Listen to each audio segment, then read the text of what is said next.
Jumpa lagi Microstalker. Kali ini kita akan belajar sejarah sekaligus nyetok foto-foto tema sejarah ya. Oke, ini dari Sragen menuju Klaten.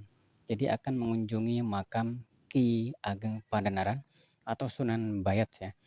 Jadi beliau ini Sunan Bayat itu bernama Ki Ageng Pandanaran atau Raden Pandanaran atau Pandanaran I. Jadi beliau ini bernama asli Pangeran Mangkubumi dan bergelar Sunan Bayat atau Sunan Tembayat. Jadi terkenalnya itu Sunan Bayat sekarang makamnya. Nah, beliau ini putra dari Pangeran Suryo Panembahan, Panembahan Sabrang Lor.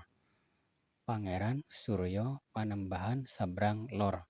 Sultan kedua Kesultanan Demak.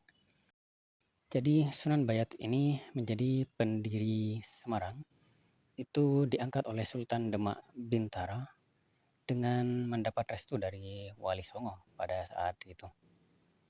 Dan beliaulah yang memberi nama Semarang. Ini kita sudah sampai di Desa Paseban di Kecamatan Bayat. Jadi makamnya itu terletak di perbukitan Gunung Jabal Kat ya. Jadi naik. Jadi ini parkirannya, kita parkir di sini. Jadi untuk ke makamnya itu kita naik ya, ke atas. Oke, kita kembali ke sejarahnya. Jadi awal-awal Sunan Bayat ini memerintah Semarang itu dengan adil. Jadi beliau sangat adil, sangat dicintai rakyat, peduli dengan rakyatnya, dan kajian agama juga aktif. Pesantren, masjid terurus dengan baik. Tetapi tiba-tiba seiring berjalannya waktu beliau itu berubah wataknya. Ternyata beliau itu malah suka harta begitu ya, mementingkan duniawi sehingga lupa dengan tugasnya sebagai Bupati Semarang. Di samping ini tangganya, jadi di samping ini ada tangga dan kita naik ke atas. Ya, cukup melelahkan sih. Tapi bagi bapak-bapak laki-laki saya rasa tidak terlalu melelahkan lah. Nah, kita naik tangga ini ke atas. Jadi teman-teman, perubahan Sunan Bayat ini itu sampai ke Sultan di Demak yang pada saat itu merupakan pusat pemerintahan. Nah, maka mereka pun mengadakan pertemuan ya bersama para wali songo membahas tentang Sunan Bayat ini. Nah, kemudian Sunan Kalijogo itu ternyata meyakini bahwa beliau itu masih bisa dirubah begitu. Dan dengan dinasehatin. Akhirnya para wali songo pun sepakat mengutus Sunan Kalijogo untuk menasehatin. Nah, ada banyak versi kisahnya di sini. Jadi Sunan Kalijogo itu menyamar menjadi penjual rumput dan menjual rumput pada Bupati Semarang, si Sunan Bayat. Ya, banyak kisahnya ya. Jadi beliau itu menjual rumput, di dalamnya ada emasnya katanya begitu. Kemudian si bupati pun kaget gitu ya. Kemudian Sunan Kalijogo itu tidak mau menerima uangnya gitu. Kata jadi beliau itu justru malah ingin membangun masjid dan menghidupkan agama begitu. Ternyata bupati, Bapak Bupati itu ternyata marah begitu, katanya seperti itu sih.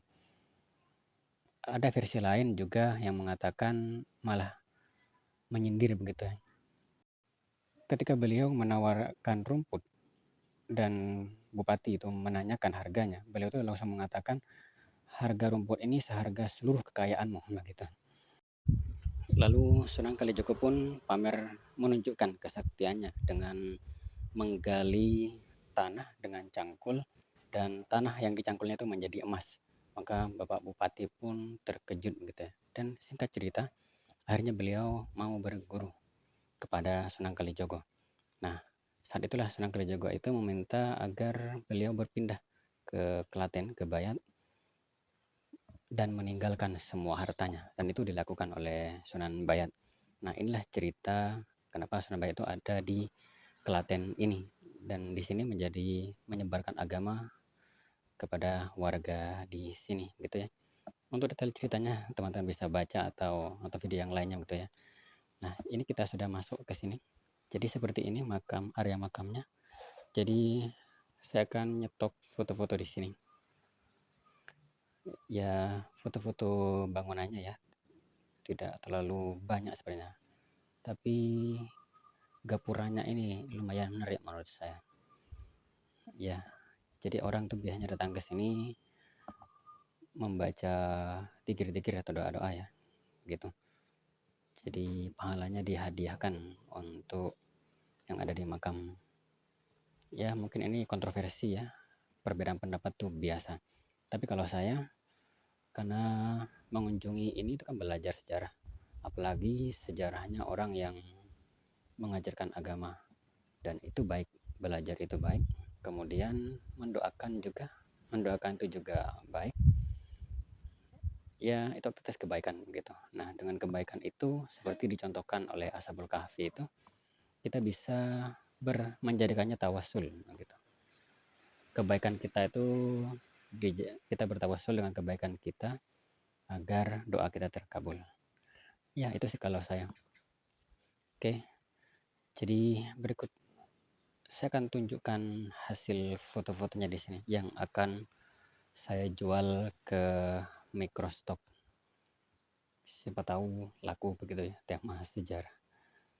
Jadi kalau orang lain kesini murni untuk ziarah makam gitu ya.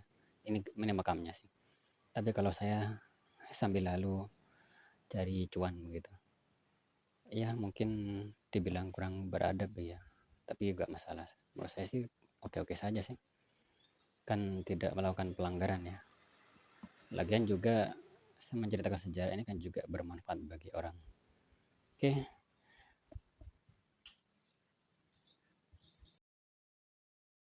lumayan ramai sih pengunjungnya, tapi tidak terlalu sih. Jadi di makam ini tadi ada 3 kelompok begitu. Dengan kelompok yang saya ikutin. Ya lumayan berbenturan ya bacaan zikirnya begitu. Ini sudah mau keluar dan ya ini juga saya jadikan footage dan foto untuk dijual. Oke, berikut foto-fotonya.